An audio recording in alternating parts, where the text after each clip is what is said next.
If you're sick and fat and lazy and stupid, it's your fault. Now I'll show you what libertarianism really looks like, okay?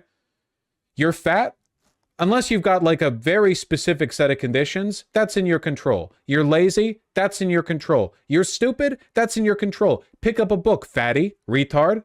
And the insane thing is, there is a social fix to these problems, right? Why are so many people fat? Well, it's not because people have like magically gotten less willpower over time. No, it's because food scientists that work at like the 5 companies that make all the food you buy in the grocery store have been pumping hydrogenated corn syrup into everything you eat. Everything you eat has been saturated with sugar to make it addictive and worse for you. You eat way the fuck too many carbs. But like, that's not your, like, you haven't failed in a way unique to your life or anything. It's also people don't walk anymore because every city's a fucking shithole.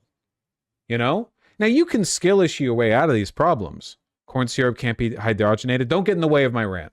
You can skill issue your way out of these issues, right? Like, it's easier to get exercise if you've got like a robust local walkable community where you can like walk to the grocery store and back than it is if you have to park your fat ass in a Honda and drive over to the grocery store. You can skill issue your way out of it, but we have made it harder for people. But the problem is actually fixing these issues would make corporations angry. Food companies benefit from making your food addictive because you buy more. The average American eats more calories than they did 40 years ago. Fixing our unwalkable cities would anger the fossil fuel and car companies, so we're not doing it. The Republican Party would rather die, or more accurately, kill you, than let you live in a walkable neighborhood. They hate you and they want you dead. So what do we do instead to appeal to these insecurities? Shit like this. Oh no, it's vaccines actually that make you sick. It's like, I see this play out in microcosms all the time. I remember seeing this all the time with the intactivist movement. You know?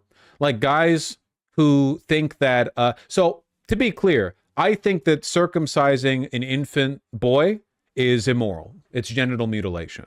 That being said, if you make that your whole personality, grow the fuck up. What are you talking about? You're 21 years old and you're still talking about this? Come on. It's not getting your clit cut off, okay? It's a bit of skin around the head. It's bad, but like, I've talked to some people, I've met some people, the ones who are still talking about their circumcision, unless you have like a specific problem, you know, like something really got fucked up, you might be over fixating on it a little bit. And then you see the people in these movements and they're like, no, no, no. All of the problems in my life are caused by the fact that I don't have the little skin around the head of my penis. The reason I can't hold down a job, a girlfriend, whatever else, it was an innate, it was something done to me. It wasn't my fault. And it's like unfixable, basically. This is the logic behind all of these insane conspiracy bets, right? You take the problems in your life and you deflect them. Now, sometimes these problems are real. And I think that you shouldn't be circumcising the little boys. Or little girls, or little non-binaries. Covered my bases there. You're welcome. I'm not saying that. I'm just saying, like, everyone's looking for an excuse. Now, rather than looking for excuses, what if we take ownership of our failings, our faults, we try our best to live good lives, but we also try to make the world a better place? Work hard. Okay? If you want to be fit, motherfucker. Put the work in. Okay? Put in the effort. But try to build a world where it's easier to be fit. Not this shit. I actually like the way my circumcision looks. Would you consider that cope? No, whatever. It's like, it's if you're an American, it's an aesthetic element of penises that you're probably more familiar with, you know? Just don't get too, just you shouldn't be thinking about it that much. You know what I mean? There are people online, they're like, I love cut or uncut dick so much. Just calm it down a little bit. It's fine. It works the same way. Once it's hard, it all functions. It just don't. Are you saving for retirement? Are you aware of what the CPR is on your credit card? CRP, I forget which. What do you have your money in a savings account or do you have it in a checking account? I'm just like, what is API? What's your current goddamn credit score?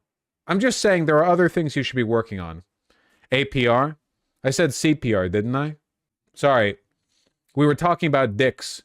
So I was thinking about my lips, you know, not CPR, APR. The Japanese eat a lot of fish and rice. Also, they have more walkable cities. Also, and this is a big one. I think that culturally they have they just eat less, you know? I mean, unironically, one of the reasons they're so skinny is probably because they like soy, you know? Tofu is really fucking healthy and pretty filling for its calories. So part of it. Smaller portions.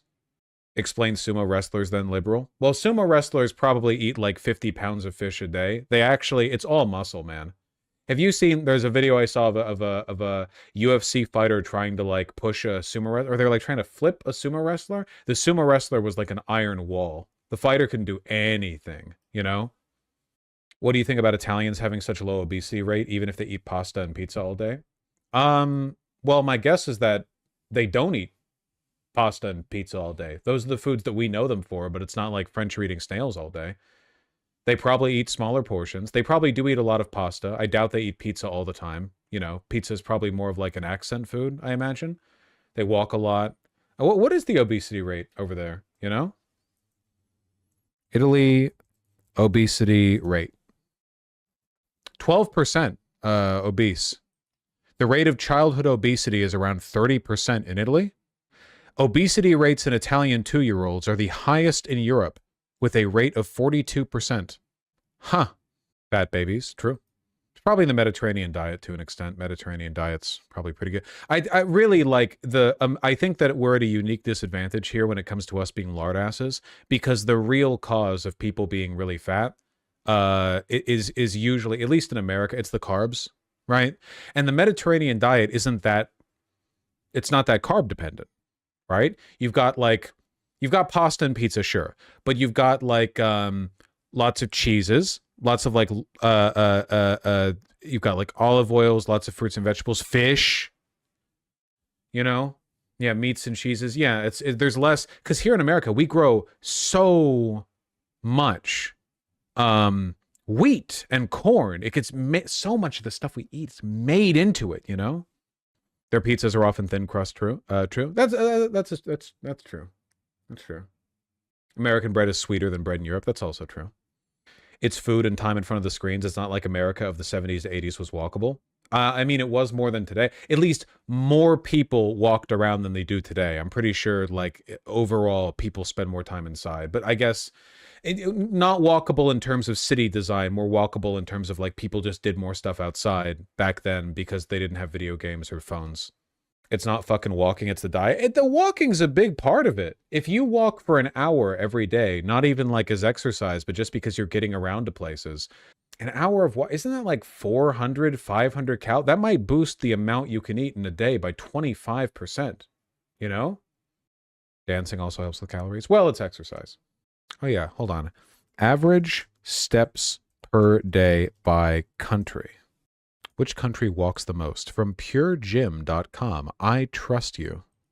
Denmark is the highest? I guess that makes sense. No, I want to see a whole thing. Wait, hold on. Average steps per day by country. Give me the... I'm just seeing this from like fitness sites. I want like polling. Here, CBS News. Please? Hong Kong takes home the prize for step counts, with the average resident clocking 6,880 steps a day. Malaysia, Saudi Arabia, and Indonesia are the lowest. America average step count of 4,774.